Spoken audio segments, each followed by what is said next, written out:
All right. Where'd you hide off to, Ben? There he is. We'll give it a second here. Waiting for people to come in and join.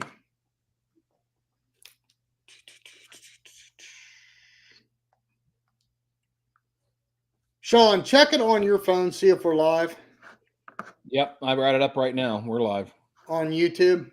Paul Prucka just chimed in. So what's All up? right, there's Paul. We got some people starting to funnel in here. We'll give it just a second.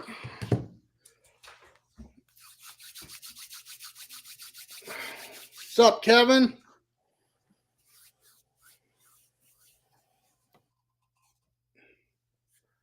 Proud new girl. Looking forward to this. This should be great.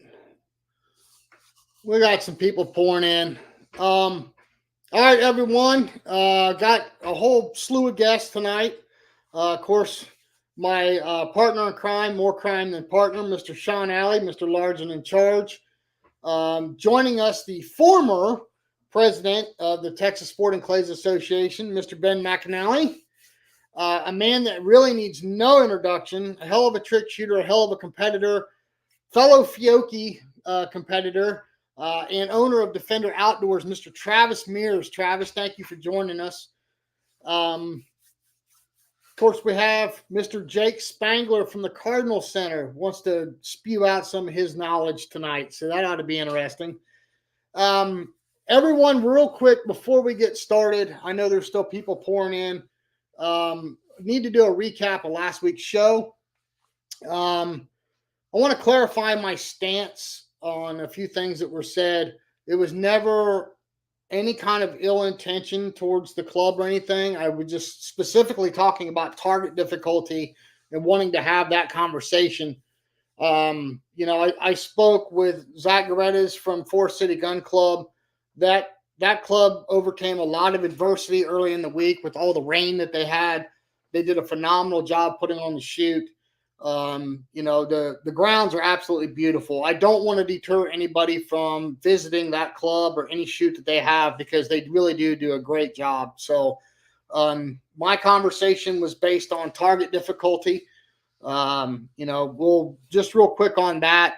What my fear is as everybody knows, the price of everything has gone up. The price of the targets, the price of the traps, labor, food, gas, hotel, everything has gone out of sight. Prices of guns have gone up.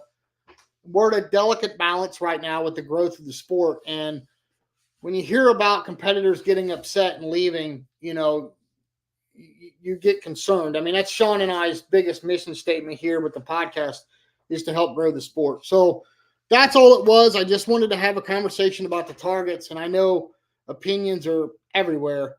But remember, that's what this show is all about, this live show. It's to get everybody's opinion. All of you that are viewing, you have a chance to speak your piece and speak your opinion. That being said, when we bring a comment up on the screen or a question up on the screen, we're not endorsing that comment. We're just simply addressing it. And we're highlighting it so everybody can see. Again, the views and opinions of the show are not that of our sponsors. This is just strictly, it's the Dead Pair Scoops. It's just opinions.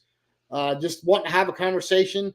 I invite everybody to join us, club owners, club managers, target setters. Let's have a good conversation. I think we can do, if you have something critical to say, let's do it in a constructive manner. Constructive criticism is always good, no matter how good a club does. We don't want to bash anybody. We're not going to tolerate name calling. We're not going to, no, that's not what we're here for. We're here to help. Sean, do you have anything you want to add to that? No, I think you covered most of it. I mean, again, we're not trying to paint anybody in a negative light, but I think the key that we want everybody to understand is the fact that, Jason and I try to be as honest and forthcoming as possible. Some of the comments as we move forward on events may not be super positive or flattering, but we're never going to portray anybody in a super negative light. Just it's comments that we're getting from people we talk to. I wasn't at the shoot. Jason, you were. So I was relaying comments that I'd heard from a couple other shooters that I spoke that were at the event. And again, it's just, we got to be able to talk about these things. And unfortunately, there are some criticisms that are going to come out, and everybody just has to take it with a grain of salt and hopefully learn from it. Yeah, I mean, Pro shooters want hard targets, and I understand that. The general consensus, if that shifted to where nationals, regionals, U.S. Opens are going to be tough targets, maybe the guy that's used to shooting 75 knows that going in, and he understands that he may only shoot a 50, but he's going to go shoot some big targets and shoot with the pros and learn from that event. That's okay if that's the consensus. But when you have, for example, I think the Western Regional last year, you had 100 straights across boards, and people in the B classes were shooting in the 90s, and then you go to a club where people in B class are lucky to shoot a 50. So it's a delicate balance. It's a tricky subject. It really is. I just wanted to have the conversation. Ben, Travis, Jake, speak up if any of you have an opinion on this. Love to hear your opinion before we move on. Yeah, so I went to Georgia and as not a pro shooter, and I loved it. Coming from a golf background, that was kind of my sport growing up. If you went to play Augusta National, you'd be lucky to shoot 150.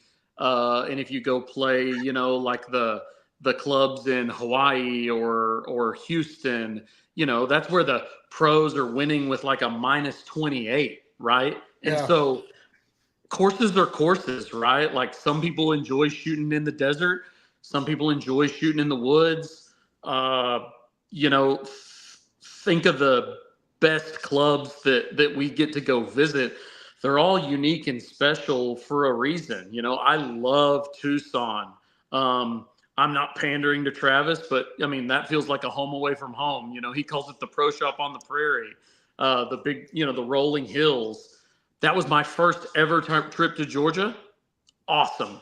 I shot almost 15,000 registered targets last year. So I feel like my NSCA averages out the local as well as the regional, as well as the national.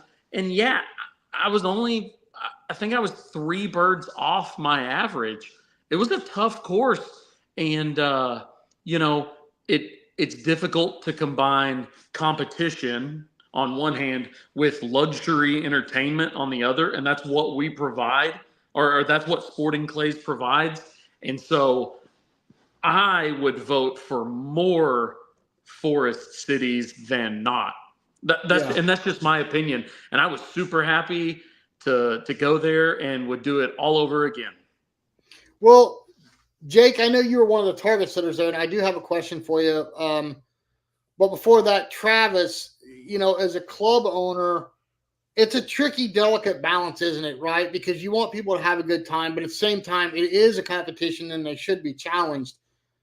As somebody that's on a pro level, I mean, you shoot with Anthony and Corey all the time. You're one of the top guys. What do you want to see, and what do you think is best when you go to a regional or an open or a national? Well, I don't get too wrapped up in, what I shot on the course. I can typically tell you when I get done within a bird or two what the course will win with. And I don't care if it's an 85 or a 98. It comes down to us doing our job when it's time to do our job and break the targets that we can. And there's going to be some out there that we can't. So, as a shooter, I don't get wrapped up around it. I don't really care. As a business owner, I want to, everybody to have a good time. But I want the people that are capable of winning to win. And so, it's pretty easy to set a course, that challenges in a way that doesn't like demolish a scorecard. And so I always think, 3 or 4 separators on a course, one being, more so than the other, and the rest being available, but technical enough to take a bird away if you're not doing your job, is a pretty good mix. But, when you go to a big competition, you shouldn't have a preconceived notion of, the score or your average or whatever. You just go out there and hammer out the birds and get the ones you can get and work hard and be happy with what you're left with. Yeah. Jake, you set the super sporting course, which, by the way, that I did shoot that course, and those were challenging targets, but fun targets at the same time. As a club owner and a target setter, what's your take on it? I mean, I know you don't get to compete as much as, say the rest of us do, but you do compete from time to time. And you do set a lot of targets. What's your take on it? It's like Ben alluded to. We're looking for luxury entertainment, right? Because and this will probably go into our topic for this evening. But, are we a sport or are we a game? Again, it's what are we looking for? The majority of the people who attend events like that are not competitive as far as being able to win HOA, correct? Right. So they're there looking for the experience, and I think Forest City provided one hell of an experience. Yeah, and I tell you what, let's end the target stuff with that. I think Forest City, like I said, they overcame a lot of adversity. I think there's mixed reports, but on average across the board, like 7 or 8 inches of rain in one day. They had to get through a lot, right? Wind shifted the opposite direction of what it was predicted to be, so they had that to deal with. There was a lot. Just the amount of water they moved to be able to park people where they'd intended to park people was an astronomical amount of work in itself. So, I mean, and that's stuff that doesn't get noticed, Yeah. Nobody remembers that the whole parking lot was covered in water Thursday at noon, because by Thursday evening, there was no water there. And that soil dries out fairly quickly. So by, 5 or 6 o'clock in the afternoon, it was ready to park cars. So those things go overlooked. Could things have changed if the weather circumstances were better? Of course they would have. But that's anywhere, I mean, that's anywhere. You can't predict what they predict weather, forecast it. They're not rocket science. They can be wrong 50% of the time and still keep their job. Well, again, to sum that up, it was never. Where did Ben go? It was never my intent to bash on the club because I know how hard they work. I do. As someone that is in this industry full time now, and has helped put on shoots, I know how hard they work, and it was never my intent. I just wanted to have a conversation about the targets, and I apologize if somebody took that the wrong way. I didn't mean any ill will towards that club. So moving on from that, we are fresh off of the Texas State Browning-Briley. Ben, let's start with you. This is the first time combining these two events. So talk about that. What makes the shoot different from being just the Browning-Briley or different from being just the Texas State other than combining the name? What did that mean structurally as far as payouts and events? And you just take it from there. Uh-oh. Convenient, Ben. Yeah. We've got Perfect the auto timing. freeze button on standby. Perfect timing. Well, I tell you what, Travis, while he's figuring that out. Oh, there he is. Are you back, Ben? Yeah. Well, as y'all know from the pre-show, I guess my internet has the hiccups today. Texas State has grown to be such a monster that there's only a limited number of venues that can hold an event like that.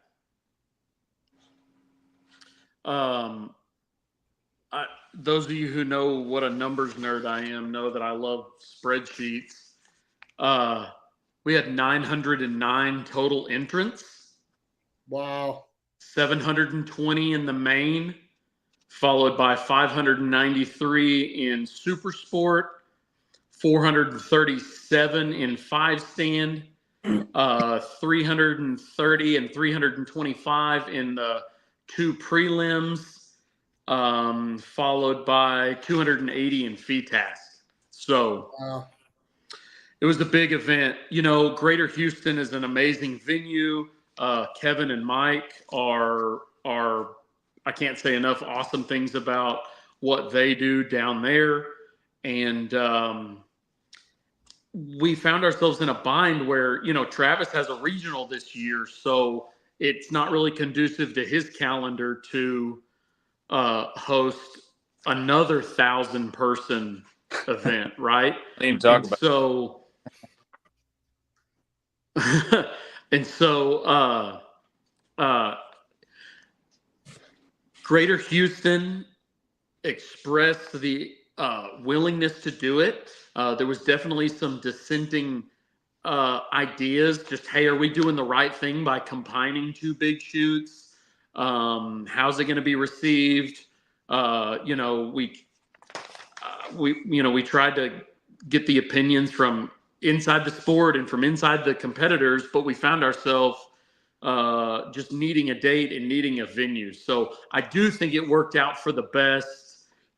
And man, I drove last night. I left Greater Houston at 10 o'clock last night and drove back to Abilene, all night, and then spent all day in the office. So, if you're going to be dumb, you got to be tough.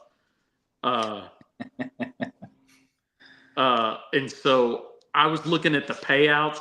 We paid out almost $240,000 last night. It's unbelievable. Wow. Yeah, that is So you can look all that. You can look all that info up on Score Chaser. I think it's like 230 something and some change. So I don't know. Let's call that just shy of $250,000. Well, let's talk about that just for a brief second here. So Gavin Miles got HOA with Zach Keenbaum runner up, Corey Cruz in third. Masters first was Jonathan Prince, followed by Theo Ribbs, Joe Finizzi, Cade Finch, Karen Miles, Dominic Grossi, Austin Kimstead, Lane Piccolo, Wendell Cherry, and John Monroe rounding out the top 10. What's interesting to me is like the payouts in the main. See here, Gavin won $10,000, then $2,500 on down. But if you go and you look at payouts, Gavin was like over 22,000. Mm-hmm. So, I mean, of course, there's other events and everything, but the payouts in this thing were unbelievable. We'll get to that in just a minute. That's one of our topics. But Travis, as a competitor that was there, what was the atmosphere like being? I know you normally attend the Browning Rally, and I know you normally attend the Texas State, but now with them combined, did it do anything to the atmosphere? Was it better, bigger? Talk to me. No, I think it just in general was a Greater Houston shoot. And I think Greater being in their name is fitting because whether it's, a charity shoot or the state shoot, they put so much effort into making sure all the details are in place. To be honest with you, I was running around with my camera taking pictures of, how they do the award layout, how he does the award presentation, how he set up the shoot offs, because they do a great job of just being efficient, and their team in place kind of makes it, smooth, whether you're, like the last night I was in multiple shoot offs, but I had no doubt that everything was going to work out, great. And it did.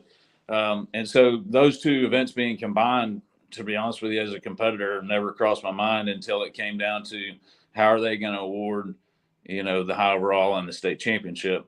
And, there wasn't a positive or negative thought of it. I was just trying to figure out how that was going to work. But other than that, man, like I said, Greater, they just do a first class job. And this weekend was no different. I've had multiple people call me today, and when I see the phone ringing, I'm thinking, oh, they're going to call and gripe about, a target, this or that. But it was like, man, those guys are good. Like they beat me up really bad, and I loved it, because it was just, good target presentations. There was nothing other than like 2 or 3 birds on the FITAS. There wasn't anything outside of 45 yards, but you better be on your game because you're going to miss. And that was a prime example of, walking out of a station down 3, asking myself, what the hell just happened? that thing is right there hanging on a string, and I missed it 2 or 3 times, and that doesn't happen very often, so it kind of leaves you scratching your head. But it's just a first-class event. You know, the combination of TSCA and the club and having a plan in place prior to the event when it comes to planning and organizing, you can see all that stuff kind of coming out, and just first class. It was probably one of the biggest Saturday night parties that I've ever attended. You know, I don't know how many people were there, but it was a solid 500 plus. Wow. Yeah, Jason, if I can step in for a second. So I had the privilege. I talked to Corey Cruz this morning. He was pretty worn out and tired. It was a long weekend for him, and he was back at work doing the grind thing, which kind of puts it in perspective. And Corey had a lot of glowing remarks. He said the food was great. He's a bit of a crawfish aficionado. He said they had a great dinner. He said the venue is fantastic. He said the targets were fantastic. Of course, he did, I think it was his number 8 Texas State Championship. So congratulations to Corey. And he said, I think the only thing that was just kind of, he seemed long in the tooth was the shoot-offs. I guess there was, Ben, what was it, like 120 some shoot-offs? Is that how many you guys had that night? Wow. 127. Wow. I mean, I don't know how you get through all of that. I mean, Corey said him and Zach shot off, and it was, I think what he said was around 9 o'clock. So obviously, if that wrapped up then and he had to be at work this morning, you know, he was probably dragging tail, and he sounded like he was a little tired. So, but he said, other than that, man, he goes, it was awesome. Yeah. Poor Corey had a 45-minute drive home, you know, like, I don't know, Google Abilene, Texas, Greater Houston Sports Club. And, yeah. So let me ask you about that, Ben. You know, I just said in the results there that Corey was 3rd overall, but he won the Texas State Championship. So how did that work with the Browning Briley combined with overall in-state, out-of-state champion? How did you guys devise that? Yeah, so a lot of state shoots, like you alluded to, do in-state and out-of-state champion. Well, the Browning Briley is such a well-known national tournament that there's competitors from all over the U.S. that come to support that event. So we decided to leave the out-of-state stuff instead of making a big deal about out-of-state. That's just the column that makes up the Browning Briley Championship. Okay. And so so like state titles belonged to residents, but payout, you know, the Briley trophies, the Browning Briley accolades, you know, Gebbon's name in lights next year in the pavilion, you know, are open to anyone and everyone, you know, even people from Ohio. So is that a hint, Ben? Is that what that is? I mean, all you had to do is say that you wanted. I mean, Travis and I had 2 other buddies. We stayed in a beautiful house, like 2.5 minutes from the club. You could have slept on the couch with us, man. We'd have made it easy. It's the with us comment that's got me concerned here. So I think under the same roof as us. I wouldn't have stolen your shoes. Travis wouldn't have drawn on you with a Sharpie. It would have been just fine. There would have been stories afterwards. I can guarantee you. There have been stories. Well, Jake, you're awful quiet over there. Are you taking notes for the Ohio State or what? I mean, we don't have to worry about Radulovich taking in-state anymore. So. No, just listening to you guys. Texas is a different animal. You know, there's sporting. That's the Sporting Clays Mecca. You know, Ben's clear on one side of the state. You got Greater Houston on the other. Yeah. Holler, I'll send you all my spreadsheets. Yeah, I don't want to look at any more spreadsheets about numbers. I got my own spreadsheets. Okay. Well, 3 of the guys on this right here are on the board for the OSCA, the Ohio Sporting Clay Association. And that's one of the things we look at is, you know, we're ranked number 3 in the country right now. And we always look and see what the big guys are doing, Texas, Georgia. And it's like, how can we improve? How can we make it better? Travis, do you have aspirations of holding the Texas State at Defender Outdoors? I mean, is this something that you kind of take notes on while you're there shooting? 2022. Yeah, always. You did have it in 22? We did. We hosted it in 22. We had Sorry, I don't. My history's a little foggy. So That's all right. Yeah, we had over 800 competitors, and it was a great shoot. We did a good job. What does it say, Ben? 804. Yeah, I think it was 804 or 802. Either way, but it was a great shoot, and we have intentions of doing that again. I believe in 2026 we're going to put our name in the hat and nice. And host the. It's a done deal. Well, it's a done deal. No, the board voted on it last month. Cat's out of the bag then. So we're going to host it in 2026.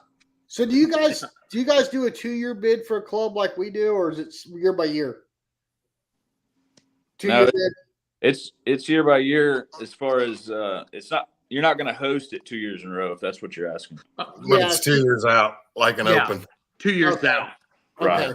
I got See, we in Ohio, it's a 2-year bid. So like Jake had it he's got it for this year and he had it for last year, and then it's open for bid again. So I just was curious how that worked. So. Oh, okay. Yeah. Good point. No, we have them 2 years out because 24 months to throw 1,000-person shoot means that we've got time. Yeah. Gotcha. Oh, by the way, real quick, everybody that's watching or listening, if you have questions for Ben or Travis, if you want to throw them out there, I'm sure they'd be happy to answer any questions you have. Sean, I know what's that, Ben? Well, and I was going to say one neat thing. We talked about in-state, out-of-state. The out-of-state was really just the Browning Briley. Kevin did an amazing job rounding up some sponsors, and I do need to give a big shout out to Norbert and the guys at Zoli. If you were top 6 in class in the main, you were in a shoot off for a $1,000 jackpot, and so Zoli donated $7,000, so $1,000 for each class, winner take all, quick shoot off. And so it gave the E-class folks through the master class folks something neat to go shoot and put $1,000 in your pocket. And so I was down with the master class group because they were on all the different fields, similar to the way Nationals does it. And, Finese, Keenbaum, Miles out there shooting off.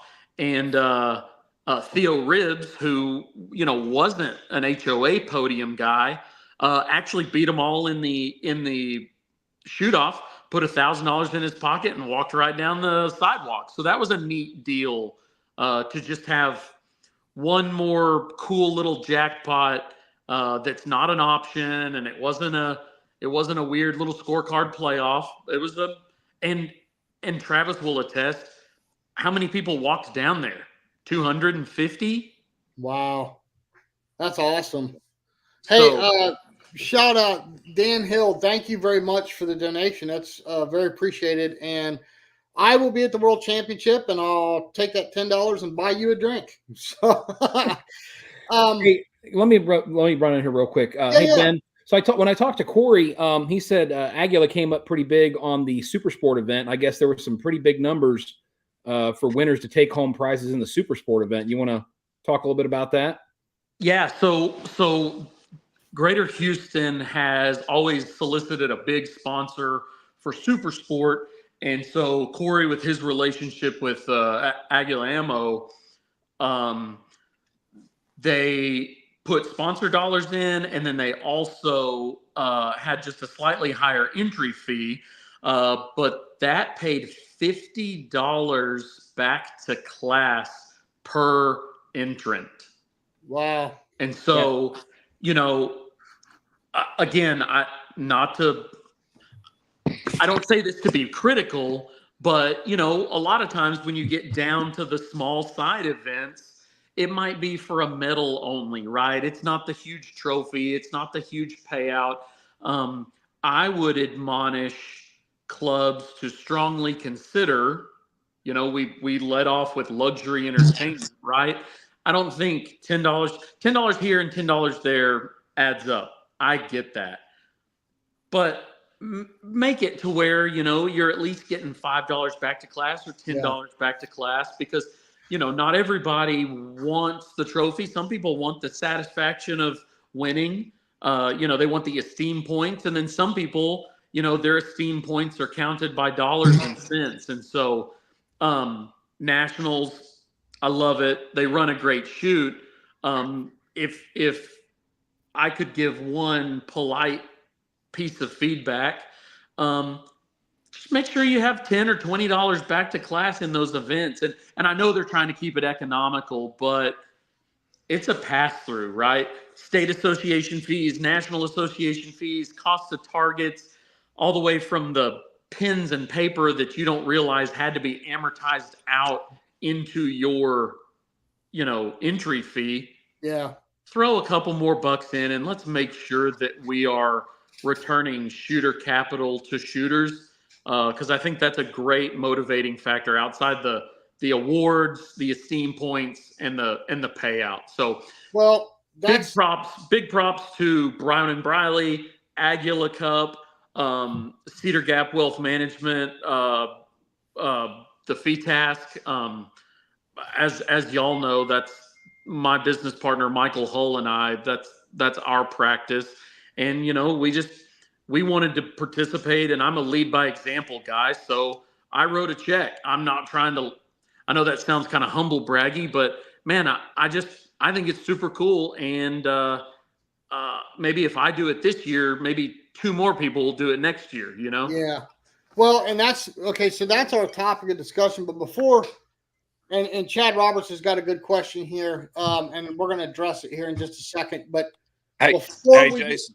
Yes, sir. Let me jump in. Yes, sir. Hey, I haven't seen my kids and my wife in a week, so I'm going to bounce out. Travis, we appreciate you joining us, bud. You're welcome to come back anytime. We sincerely appreciate it. Thank you, Travis. We appreciate you. Regional 24. Yeah, they're going to bed, and so I need to see them before they do that. But we're going to have the South Central Regionals in September. We're looking forward to everybody coming and visiting us. We're going to put on a good show and welcome everybody to the Western Heritage of Fort Worth. So thank y'all for the opportunity to come on. Y'all have a good night. Thanks, Travis. Thanks, Travis. We'll see you. See you. So payouts, it's a growing topic of discussion. And before I don't want to get away from the limelight of the Brown and Briley, Texas State. You guys did $50 back to class. I'm looking here. So the master's class had 188 shooters, and that broke down. Dominic Grassi won. This is in the super sporting. $50 back to class plus added money. Is that correct, Ben? I believe so. That's a Kevin question, but yeah, that's about how it went. Okay, so he walked away with 4,700. Second was 2,820, and third was 1,880. Now that's in masters. If you scroll down here, bear with me. Here it is. So in double A, this is really cool. There was 106 people paid out $2,650 for first, $1,590 for second, and $1,060 for third. This is where it gets interesting. This is what I like to see. A class was 1,800 to win, 1,000 for second, 730 for third. B class 1,775 for first. There wasn't too many years ago that $2,000, $5,000. That was the national championship. Yeah, and this is called Super Sport at Texas State. Right, and here we go. I love this right here. C class won by Robert Thompson. Good shooting, Robert. $2,075, $1,245 for second, $830 for third. So let's talk about that. This is something that Sean and I have tried to recreate based on Tony Rivera's article, God rest his soul, of putting money back to class. And we tried it last year with the Dead Prayer Blast. We had people coming up to us. It's like, I've never won more than $37 in some kind of option, and I'm walking out of here with $1,100. I'm happy as can be. The hindsight of that is you got guys, well, man, that's $100 more and blah, blah, blah. Well, I don't think anybody can travel to anywhere in this country without spending thousands of dollars to even get to the event, let alone sign up for it. What's $100? I mean, what's $50? What's $25 more? Whatever. And they complain about it until they win it, you know, and then it's like, oh my God, it's the greatest thing ever. It just, and Jake, help me out here. We have had this conversation. The guy pulls into the club. He's got a $80,000 pickup truck. He's got a $45,000 side-by-side. He's got a $30,000 Kohler or Krieghoff or whatever. He's got peelers on his head and overtop his head and all kinds of expensive gear on. What? You want me to pay $10 back to class? I mean, it's like, explain to me the theory. So, Jake, before you comment, let me throw Chad Roberts' question up here. The state payout was awesome. Why was the state shoot bigger payout than a regional? Seems backwards. And I think because the state shoot was 20% bigger than a regional. I was going to say, look at numbers. The payout wasn't 20%. It was a lot bigger. So, Jake, let me hear your comments on this. You guys know how I feel about back to class money. It's hard for me. Again, it goes back to that luxury entertainment thing. There's a lot of guys, a lot of people that participate in this sport that, again, know that they're not competitive and they just want to go out for the experience, whether it be at Greater Houston or Forest City or the Cardinal Center or Northbrook or M&M. They're going there for the experience. And I've had this conversation with plenty of people. The majority of the people who play this game, $10,000, $20,000, $30,000, it's not life-changing money. Will it make them feel good? For sure. But is it life-changing money? No. So I don't fault anybody for doing the back-to-class stuff. It's not something that I'm huge on because it feels to me like a forced option, right? So if I want a cash purse and I want a $100,000 cash purse, like for a regional next year, just guaranteed, no options, no back to class, guaranteed $100,000, right? That's what we're going to pay out before anybody plays an option. I'm going to go earn that money so that then I can give back to the shooter. And if, we don't make it all the way there, then some of it's coming off the club's bottom line, but that's something that the club has to be okay with, right? Yeah. And moving forward, if the game is to grow, I don't feel. I was just about to look up what Ben, you're a golf guy. What was the Masters entry this year? You know it? Like what did Scotty win? No, what it cost to get in. Like as an attendee? As a competitor. The Masters is an invitational, if I'm not mistaken. I think it's $0.00 for the competitor. Okay. And HOA, not a golf term, but HOA paid like just over $4 million. Yeah, Scotty won a bunch for sure. So let me give a dumb example of, I don't know if you want to call this a sport. I looked this up on Google, and my exact search was, how much money can a dart player make? Guys throw darts in the bars. It says we can estimate that the top 10 professional dart players earn between $150,000 and $600,000 per year.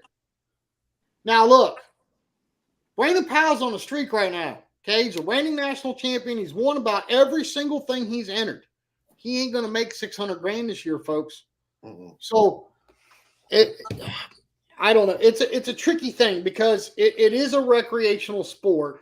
Yep. But if we're going to grow as a professional sport, we need to have professional payouts, right? Well, and your competitors can't subsidize the cash purse. I mean, there's not the entire thing. Well, and I respectfully disagree. I think that people talk about seeking outside money and outside sponsorship. That's kind of getting the cart before the horse. I think we have to play with our own money first.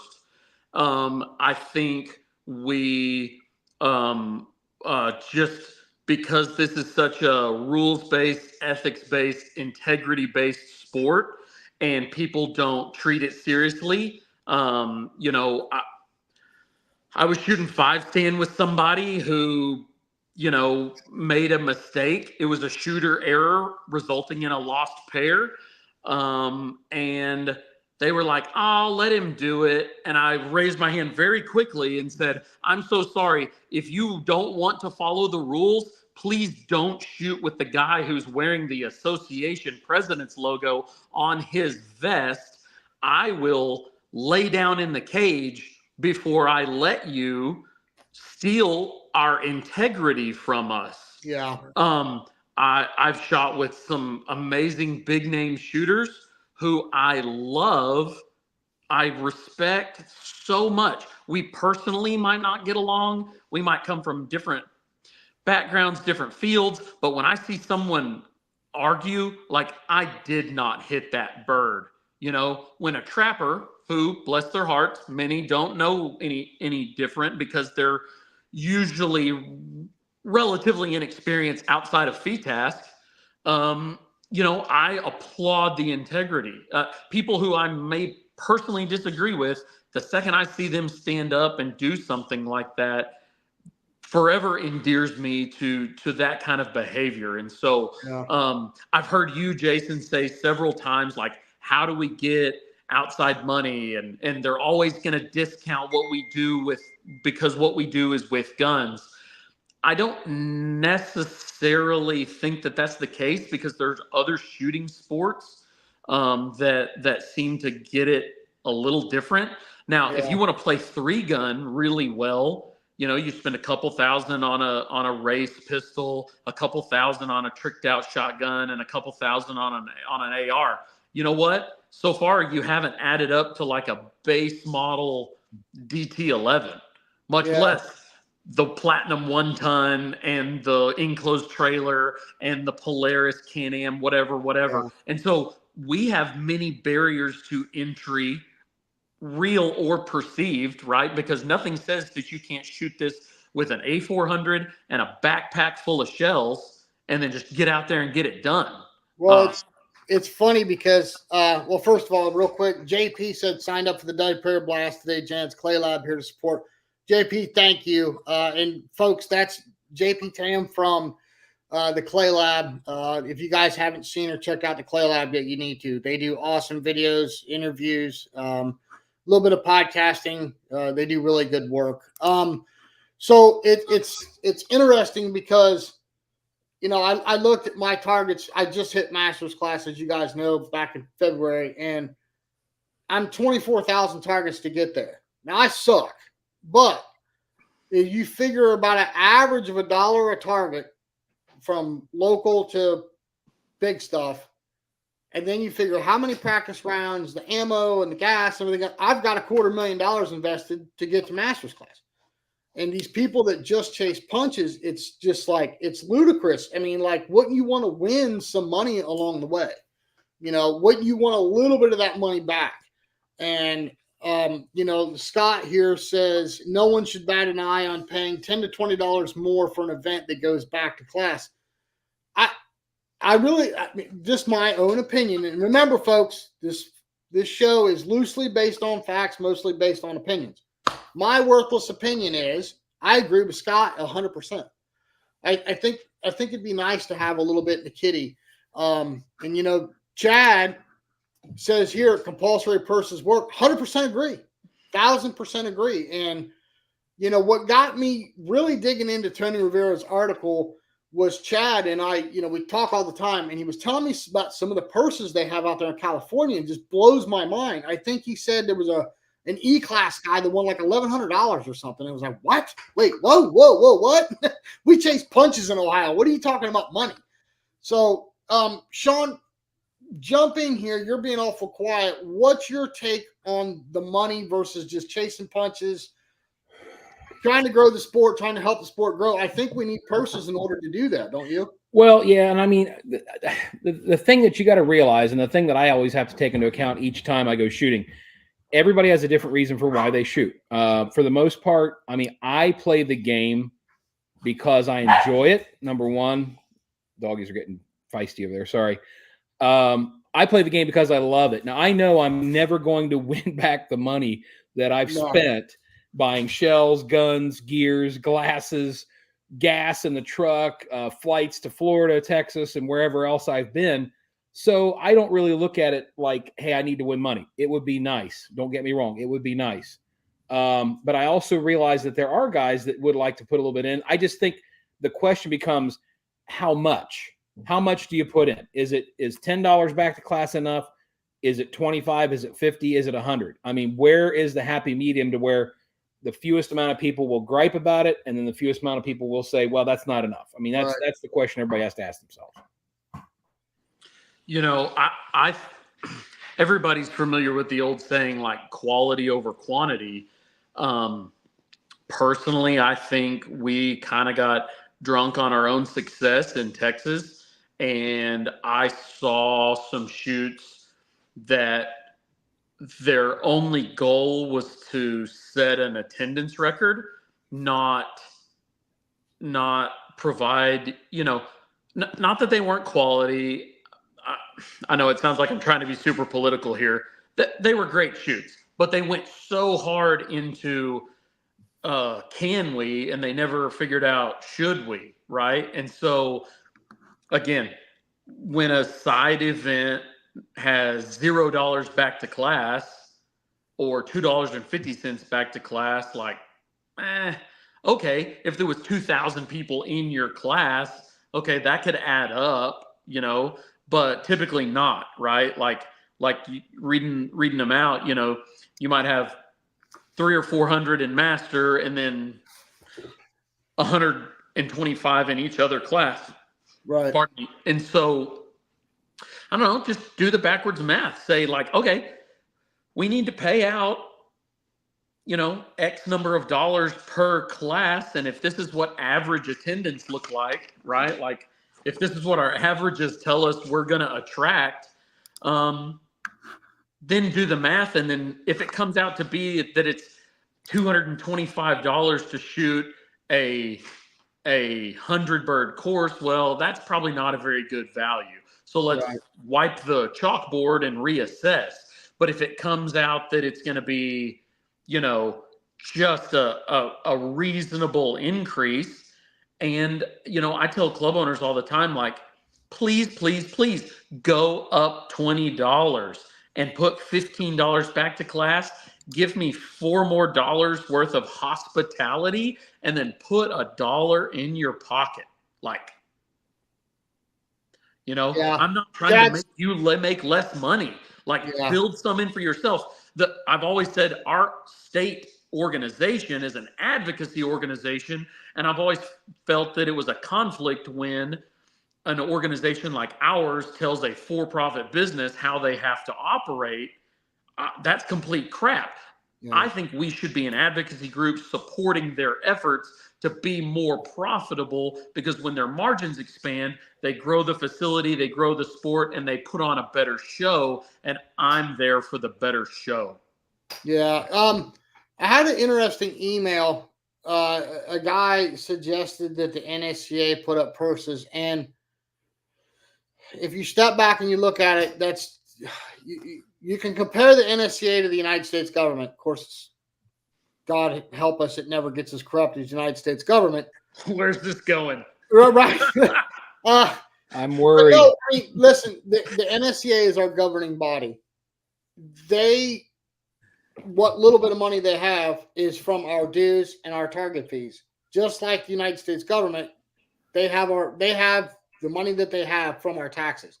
So if you're expecting them to give up money, pay your college tuition, then guess what? The target fees and the membership dues are going to go up in order to cover that money. Just like your taxes, you're paying for somebody else's.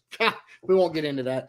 But what I'm getting at is, okay, that's out, right? That's not a viable option. I don't believe so anyway, unless there's some gold mine I'm not aware of down in San Antonio. So I tell you what, I'm going to go around the screen here. Let's start with you, Sean. What's your idea? And I know you and I have had a bazillion conversations about this. What do you think needs to happen? Do you think we need to just play with our own money until we attract a big enough outside sponsor? I think that has a lot to do with it. Again, it would be nice. I think, looking at the current state of the sport, I think Jack Links has got a pretty good foothold into a corporation that's supporting the sport. And I think they do want to try to make it grow into something bigger than it is. And if we can get a few more people on board that see the benefit of this. And again, I I'm looking back in the days, Jason, when we used to go shoot with your dad. There used to be the Chevy Tahoe Challenge. That's gone away. There was other companies involved back in those days, and it's probably a lot to do with the political atmosphere right now against firearms. I mean, I'm not disagreeing with anybody, but I feel like people try to take the safe road, and they'd probably rather avoid it than to get involved because there could be negativity or backlash because of their support of shooting sports. Now, I'm not saying everybody's that way, but until we kind of clear that up and paint the sport in a good light, which I think that a lot of us are trying to do, especially with things like the SCTP, 4-H, high school teams and stuff like that. I mean, that shows you the youth and the quality, the leadership, the responsibility that you instill in children and young people with firearms. I mean, we see it year after year at the Cardinal Center at the SCTP. You see 3,000 kids walking around with shotguns, and Jake, never a problem, right? I mean, those kids are as safe can be.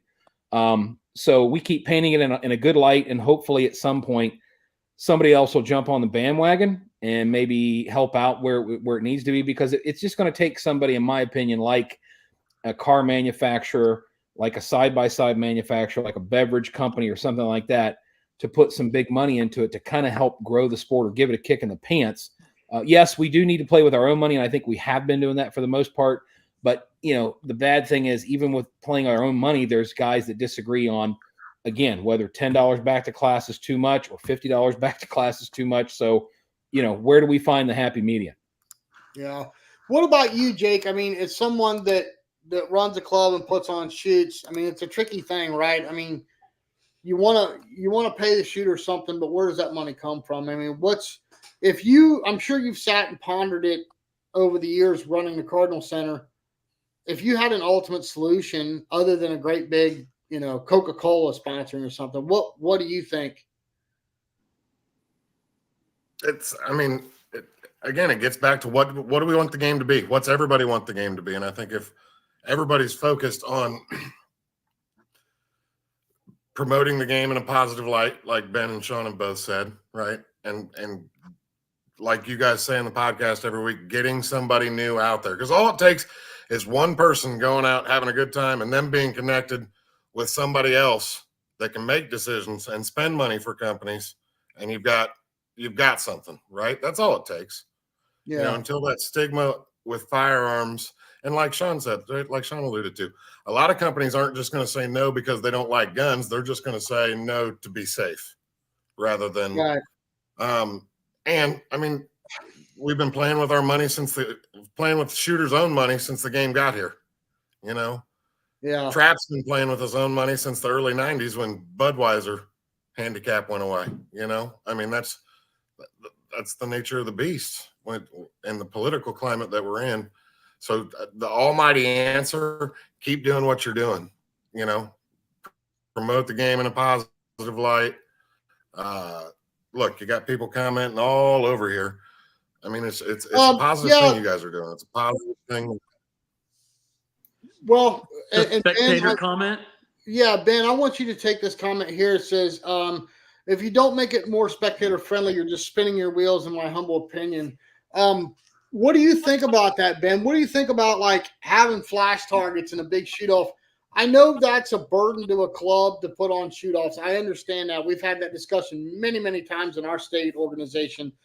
You know what? We're going to try something new this year. Credit to Tom John out in California. He put a bunch of cages side by side, and it was heads up shoot off, and it went just lickety split. So we're going to try that this year. But what do you think about that? Like the shoot offs being a more spectator friendly, do you think that would help draw in more crowds and more spectators? So typically the Browning Briley is a Friday, Saturday, and all of everything revolves around Saturday night. The banquet, shoot-offs, HOA, the main is done on Saturday. If you stick around for Sunday morning, there's some side events, and your check will be mailed, and you can the Sunday morning stuff is usually like me and Clayton Nance and Corey and we get to do the buddy squad thing that we usually don't get to, and we go shoot the Iron Man, and it's and they're just silly side events because the main's over, the fee task is over, the super sport's over, and we partied well into the night on Saturday night. That is a really cool way to make it spectator friendly. And I believe the evolution of some of these mid majors, right? I'm going to say the Browning Briley, the Diamond, the Seafood Blast, the shoots like that, I think could, continue to evolve the way they've put on those big shoots. On a national level, I know you guys talked to some EC members. Didn't y'all have Mark on maybe a month or so ago? Mm-hmm. Yeah. And then, they went hard into the budget. They're laying fiber optic up and down the green course at nationals. I had nothing to do with that decision, but I think that's a good use of money because Jason, Sean, our other buddies that do media, whether it's like you mentioned, JT and the Clay Lab guys, or Shotgun USA, Barker, his crew, Claxton, everyone comes together and will use that and will promote the sport into their not to their venues and to everyone else. And so, the green course at nationals being the most open, as a donor, I participated in the super squad, and it was amazing to look over your shoulder and see what that looked like on a Sunday evening. And so, I think that we're starting to think out of the box, and I think that we're trying to do that. But we've gone to, I've been shooting since 2012, I believe. I used to hear about, hey, everyone would shoot, and then they would come to the clubhouse and they would have ice cream and then they would do awards. Well, we don't live in that, late 80s, early 90s, rose-colored glasses life anymore. It's smartphone to the face and right out the front gate, right? And so I'm not arguing better or worse. I'm just saying that's where we're at and what we do, and we're busy. So, people want to get out of town on a Sunday, go back home. So closing something up on a Saturday night's not bad. Or Zach and I were talking one time. What if nationals was wrapped up on Saturdays and Sunday mornings were shoot off and Sunday lunch? How many more people are in the stadium? How many more people get to watch shoot offs? How many more people still get to make their 3:30, 4 o'clock flight out of San Antonio, get back home to reality, and didn't have to burn another Monday? I don't know. I don't know if that works or not, but one or two drinks in and several people leaning on a tailgate, and we thought, oh man, maybe we ought to kick the tires on that. That's funny you say that, because at the Southeast Regional, the make or break shoot off was just absolutely phenomenal. Jake, you were there. There had to have been, Jake, back me up, 200 plus people there. Yeah, and 250. And Ed Pritchell does the amazing job that he always does. Everybody knows and loves make or break Ed. He had the music playing. There were shoot offs going. There was fireworks shooting up, the whole 9 yards out of the Rhino Chokes display. And it was really fun. It was a lot of fun. And everybody's hooping and hollering and cheering. And it's like, man, how do we get this pizzazz at all the shoots? Because I think that would gain a lot of traction. Before we get too late here, I want to switch through some of these comments. Scott says here, Defender Outdoors pays really well. That's why they haven't had fewer than 200 shooters in 3 years and won Texas Club of the Year. Ben, do you want to allude to that? Yeah. That's one of Ben's cheesy sayings, right? Shooters vote with their feet. Regardless of how much they complain on social media, regardless of what they say behind your back, that tailgate philosophy, right? If it sucked that bad, they wouldn't show up. Right. Kevin Dotry opens the gate, 300 people are there on a Saturday. That's like bigger than 44 of the state shoots. Travis opens the gate on a Saturday, 300 people are there. If it sucked, they wouldn't be tripping over themselves to swipe their card at the front counter. Right. So the proof's in the pudding. If you know, a little bit of that is if you build it, they will come. Defender, Greater, Northbrook, M&M, you know what? They do have, if you draw a 50-mile, 100-mile circle around those clubs, they also have the population. And I live in a town of 100,000 people, and we have a beautiful diamond in the rough club here that's lucky to have 30 people at a registered shoot. It is what it is. But some people can really hit the nail on the head, and there you go. Defender, Greater, Northbrook, M&M, Forest City, Cardinal, Tucson. Let's keep going, right? Maybe there's a reason. Jake, I'll let you take this next one from Bilal. He says, why not existing sponsors add some money rather than just sponsor the shooters only? I think I know the answer to this one, but Jake, I'll let you take it. You guys are the sponsored ones. I'm sponsored by 0 Cardinal Sales. I'll answer this. Please. Guys, the sponsors, and take it from somebody. Sean and I have sponsors in the podcast, but I can tell you right now, in in-depth talks, in big corporate meetings with these people, they are beat up. The only people that sponsor sporting clays is the industry. The industry people are the only people that sponsor sporting clays. Okay, we don't have Falcon Tire, we don't have Monster Energy, we don't have Rolex, we don't have Cadillac. The only people, who do you see when you go to a shoot? Who do you see on all the signs? Fiocchi, Winchester, Beretta, Kohler. It's all the industry, and they are beat up. Why? Because that's the only people willing to donate any money is the people within the industry. So, you take somebody like, Fiocchi, for example.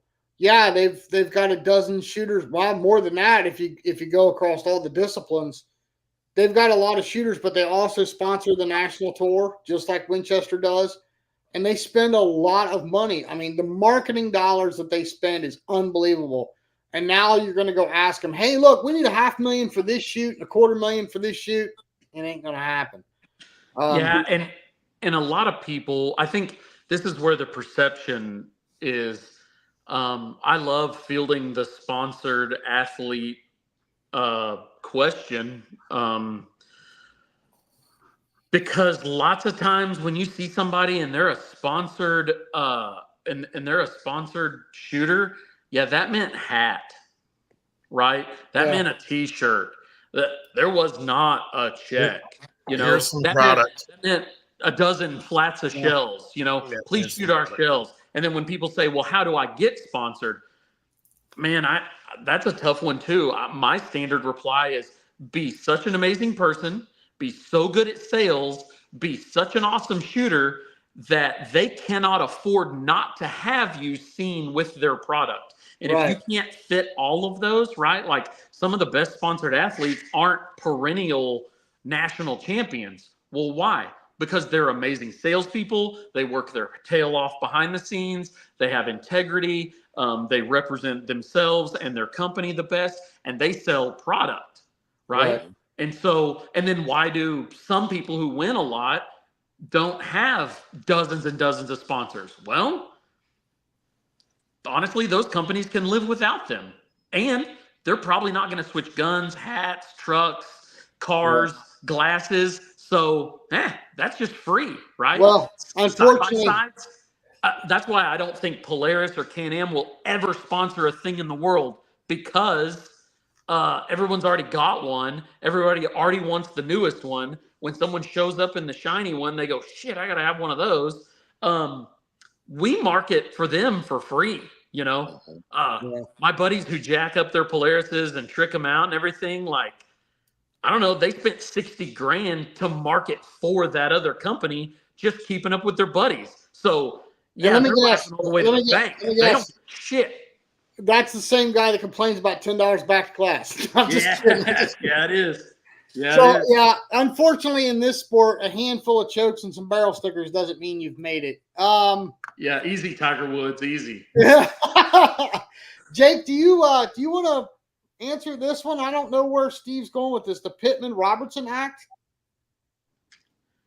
So Pittman-Robertson money collected on it's tax collected on ammunition and firearm sales, and I highly doubt that they're going to allow that to be just given away as a chance. Those are federal dollars that support federal programs like state parks, conservation, duck stamps, all of the migratory stuff. That's apples and oranges, right? Like, Now, could a club, can sporting clays make money off of all the donuts that get sold? No. A club could apply for assistance grants where Pittman-Robertson money is used through ODNR. Well, ours would be ODNR, but their Department of Natural Resources, but they're not going to let you just give it away as a cash purse. Come to Texas and you will see Texas Parks and Wildlife out there supporting, For sure. Cardinal Center was funded a lot by some Pittman-Robertson money at the beginning, for sure. All right, next one here. Clay Shooter 18 says, why doesn't the great database of the NSCA give back to state shoots? Actually, they do. There is, what is that called, Jake? It's not an endowment fund. What is that called? It's a grant program as well. Grant, yeah. Yeah. But 50 states, it's not a lot of money. So no. And they choose, I think they choose 10 winners.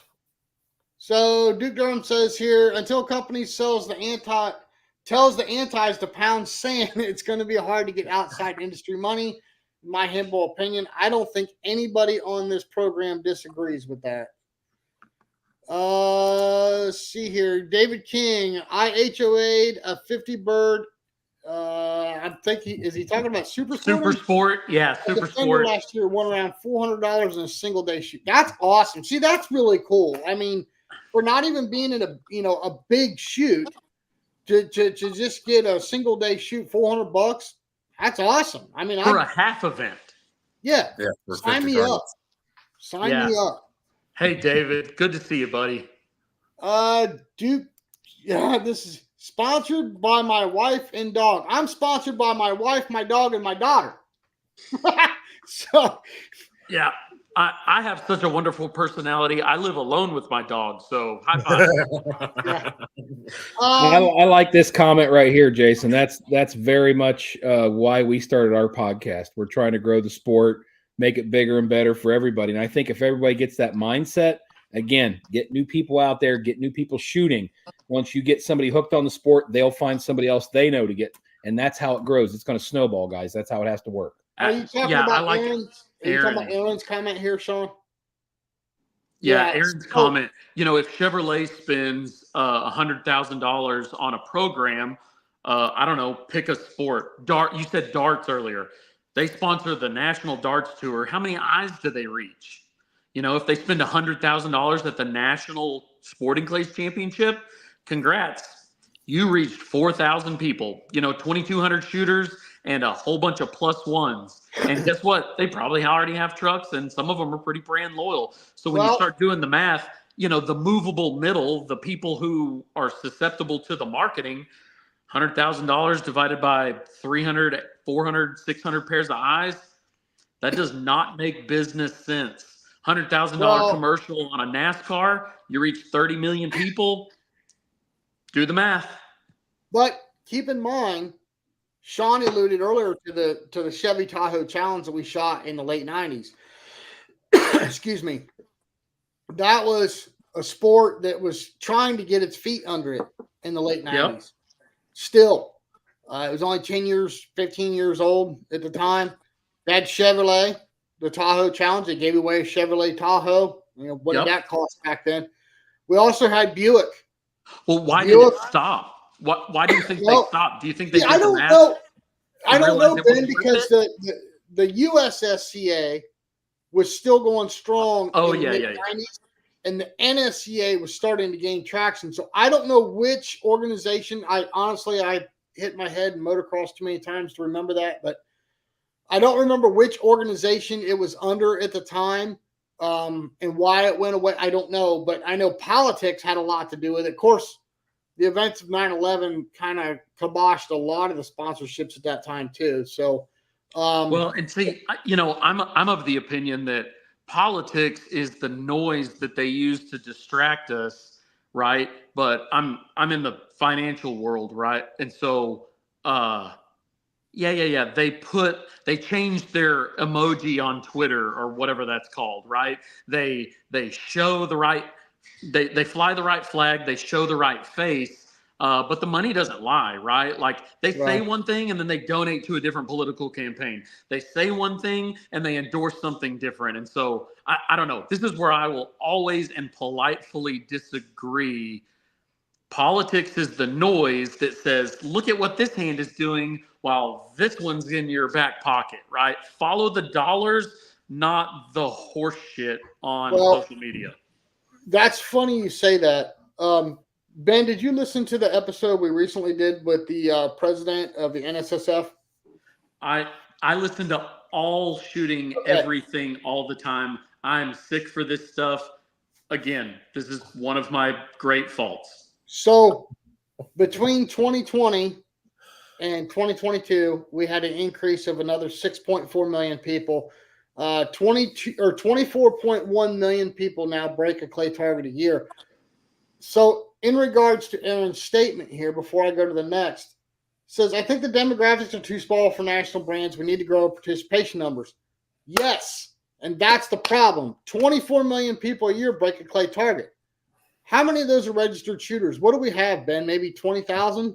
30. 25,000? 30,000? Yeah.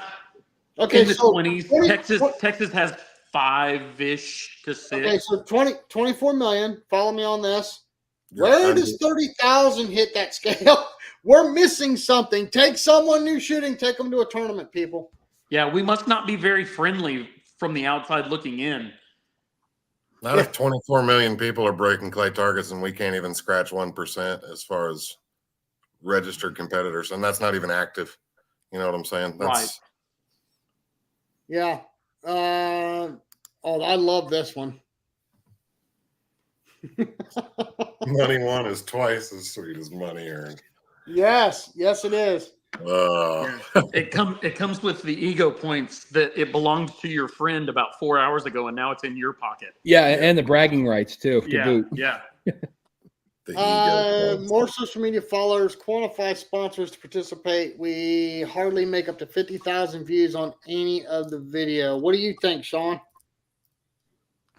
Yeah, I mean, again, it's, we have to be honest with ourselves. We're kind of in a niche market, so to speak. I mean, we like this sport, and there's a lot of people that, we're ate up by it. Me and Jason are ate up by it, and I know that Ben is, but we need to get more people involved, and the more people we get involved, then that's more power, that's more weight, that's more justification for somebody like a car manufacturer, an energy drink sponsor, or somebody outside of the industry to say, hey, that's worth advertising to. And that's what it's going to take to get it to grow where we want it to grow. Even if your clay target disciplines all merge together and we're under one organization, you'd still only have 90,000 members. Yeah. Yeah, you're right there. You're right. That's the issue that there is. But again, there's 24 million people breaking clay targets. So that's awesome. That's great. Well, but how do you drag them into the fold of registered shooting? Yeah, and that's been our mission statement from day one. We want people to come into the sport. We want them to check it out, see for themselves. And if they have the slightest little bit of competitive nature, we want them to try some registered targets, and we want them to try. So here's something that I think Kevin and Mike at Greater Houston did. They had multiple prelims. Because I think FITAS maybe open Tuesday. So there were other things for you to shoot. Greater Houston and Travis Mears at Defender. Travis calls his the Cowtown course. He's got Cowtown, Ranch, Outlaw, Lone Star. Surprise, surprise. It's, the gateway to West Texas. Kevin has North, South, Central, East. He always has one called Sporting Light. And the point is They are light targets. They look you square in the eye and they say, Rambo, McAnally, this really isn't for you. By all means, we'd be glad to take your money to go shoot it, but just know the, KYC, know your client. The client here is somebody that does need to break some birds, somebody that does need to feel good. And so, this week they had it was our 20th anniversary of the Hall of Fame. So the TSDA sponsored a prelim. We had flags for all 20 years of Hall of Fame inductees. Sporting Light, that was one of the big shoot-offs, right? There were 13.99s to shoot off, something crazy like that. But that's the point, is that's where you go break 95 or better, right? When you turn around and some of those same people shot 75 to 78 on the main, right? And so they do a good job in golf. We used to call it ladies tees and seniors tees, and golf has really tried to change their vernacular. They're based on handicap, not that you're old or that you're of a different, gender. Skiing, right? There's greens, blues, blacks, and doubles blacks, right?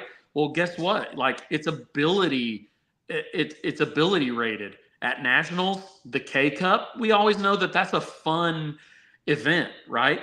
The main isn't terribly hard. It's just a marathon, right? Because you can't alienate E class, but you still can't have, people shooting 300 straights. And so clubs, take a good hard look at knowing your client, know your demographic. What's the biggest concurrent? Veteran. What are the biggest classes? AA and master. Okay, market for them. But are they 80% and everybody else is only 20? No, usually it's like 40 to 45, and then everybody else makes up the rest of the 60. Well, I don't know. Make sure that 60% is happy. Set a sporting light course. Set one of those super sports like David King was talking about. Put $20 back to class on a 50 bird event. Does that mean that you're going to spend $80 on a 50 bird event? Yeah. But if you pay 10 deep, somebody in E class that's going to shoot a 31 is going to get a couple $100 for being E7, and they're going to high five and they're going to come back. Yeah. Sean, David King's got something good here. You want to comment on that? Says most are hunters that shoot targets in the backyard. Why not look at advertising and hunting regulation guidebooks yearly? I think that's actually a very good idea. Yeah, I think that's a great idea, because we've got a mutual friend who's a big pheasant hunter, and the only reason he shoots sporting clays is to practice his gun movement for hunting season. So yeah, that's a fantastic idea, David. Fantastic idea. Hey, there's another one here I want to comment on. Richie says, how many positions do you propose paying back to class? Should the new pro class be their own kitty versus drawing from all entrants and or master's class? This is interesting because who in the world was I talking to? I can't remember now, but they had the idea of, look, NSCA is going to put up money for the pro class. Let's let master class do a back to class because it's going to be separated from results. Why not separate it from payout? So let the NSCA put up for the pro class, which they already are. And then like M1 and down that's not associated with the pro class have their own purse and use back to class money. I thought that was an excellent idea. Now, I don't know how you break it down for the rest of the classes because there's not pro classes and C class, right? So I think just generalize back to class across the board and then separating that pro class from the masters. The only problem is I can hear some grumblings at the top because they play the back to class option and that's part of the money that they win.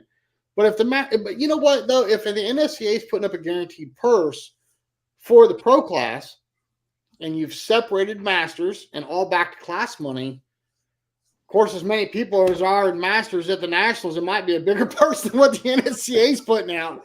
So, but that's a very good idea, though. I mean, I really like what Richie's saying here. Yeah, I think you just have to put pen to paper, and it's like the Browning Briley, Texas State, the BB is open. Texas State is residents. Okay, Kevin had an amazing spreadsheet, and we were spitballing those numbers 18 months ago, trying to assume and figure out what would be right. And so I don't know. There's no such thing as a bad idea.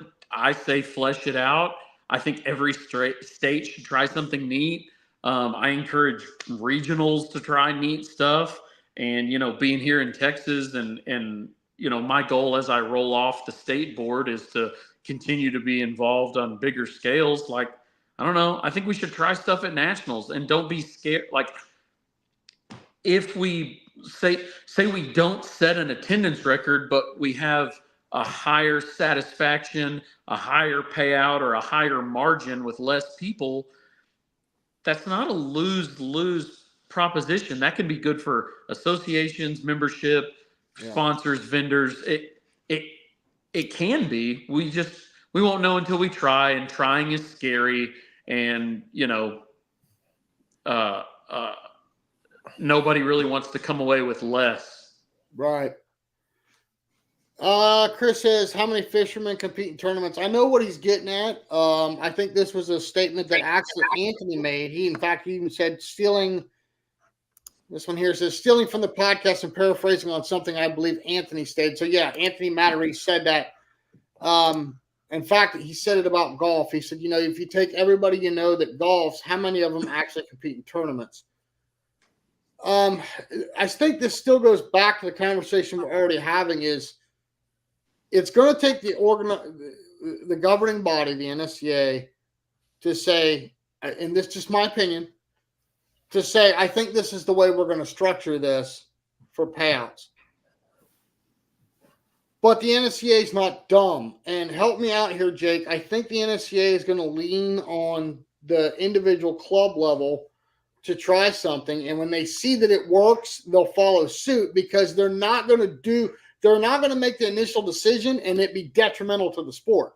Well, So that's like Ben they want said. to see that it works on a smaller scale first. Am I right? Just like Ben said, they're not going to want to be the guinea pig on something like that. Yeah, that's a chicken or the egg, right? Who comes first, the chicken or the egg? So instead of the clubs clamoring for it or the association clamoring for it, I believe it has to come from the membership. I think enough people have to tell your local club that has 30 people or 200 people on a weekend shoot. Tell your region, tell your delegates, tell your association. And Nikki and Michael, please don't hate me for this, but you need to email somebody in San Antonio and tell them, like, hey, I love this. I vote with my feet. I come to this. Please, please, please consider these things. Please be polite. Don't be rude. We exit poll everything in Texas. The people who say the targets are too hard are almost perfectly canceled out by the people who say the targets are too easy. So that's a wash. But when the exit poll says we need X or Y or Z, we take that seriously. And because we take it seriously, 2017, we had around 500 people. 2024, 950. Proof's in the pudding. More people voted with their presence and with their Amex. Yeah. But one more time back to Chris's statement, how many fishermen compete in tournaments? That's a tricky thing, because in this sport, it's a lot more expensive to compete than buying a Zebco 202 and going down to your pond with some worms you dug out of the backyard. So when you do get to the point where you really enjoy shooting, and if you do have a competitive nature to you, you're going to jump into tournaments. I think making the tournaments better, the whole conversation we're having here about payout, in the long run, better payouts are going to make for a better experience at a tournament. I really believe that. I think you're going to see bigger participation. I think you're going to see more sponsors getting involved. I think you're going to, with bigger participation comes bigger sponsorships. And I think that's where we need to be. I mean, are we golf? Hell no. Do we want to be golf? I think every shooter out there that cares about this game wants to be golf. So we need to start acting like we're golf. I'm not saying we all need to dress in weird clothes and I don't want to see Ben out there in plaid. Yes, we should. So Sporting Clays is just golf with a shotgun. Trust me. Yeah, right. I'm blessed. I don't wear a tie to work anymore, but I do put on a tie a couple times a year to shoot pheasants and quail. Yeah. You can make it classy. You can, and I do appreciate there are some top shooters who, they wear Joe Finizzi. Have you ever seen him not looking sharp? Yeah, that's true. Good point. Wilgus. Chad might be a little on the loud side, right? As am I at times. But he's never a hair out of not place. Looking sharp. Yeah, never a hair out of place on Chad. Yeah. To be so pretty must be quite the burden. Yeah. But well, we'll answer a couple more questions if anybody's got some. In the meantime, we got a really interesting podcast coming out this week. RE Ranger has teamed up with someone to bring you all something new. We're going to have questions for the coaches with Anthony Matarese. Of course, what do you call him, Jake? Sporting what's Clay your name? Jesus. Sporting Clay Jesus. So he's going to come on and spew some knowledge for you guys. We've got some interesting guests coming up. And when I say interesting, they want to talk about some things. Now, you've heard from these people before, but they have some okay, let me spit this out. They have some specific topics that they want to address, and they're very opinionated on it. We want to hear their opinions. So stay tuned on that. David's got – wait a minute. David says, Ben has some outfits and a close runner-up to David Radulovic's bear pelt collection. Really? What are you at now, Ben? I have more than he does. I'm very proud to be part of the bear pelt family. I'm very proud to be part of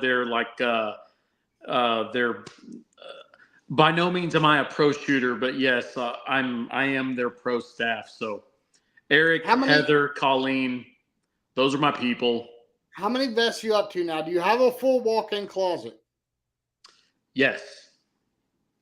How many are you up to now? So, I don't know, probably 17 or 18. The deal is I've given a bunch away as gifts, and I worked really hard to change the perception of, things that were happening in Texas. And for better or for worse, I think I left the place better than I found it. But I had several vests that had the TSCA logo on it, and it said president on my shirt. And I tried to, to be accessible. I've hit all the clubs. I was shooting 10,000 plus targets a year because somebody had to go pound the mean streets and do the work. And so, honestly, partnering with them before they asked me to be part of their family was a way that I was helping promote the sport by wearing that on a vest and being accessible and having someone come up and ask a question and say, hey, I saw your name on an email. And then there you are standing there. Hey, I got this idea. And we had the same kind of discussion that we had now. And so that was again, for better or for worse, that was my grassroots. McAnally is now referred to as Texas Sporting Clays Jesus. The martyr. Right. We've got the comment of the night. Perfect idea. Outside industry sponsor, Sean Alley. Just going to rock the industry. Yeah, Duke Durham says, there's your outside money. Get Rad Chad to get Paul Mitchell to sponsor. My man. That is something right there. Oh my God, that's the best thing. That made the whole show right there. That was perfect. David King says, for the record, Ben has done an amazing job as TSCA president. No doubt. Thank you.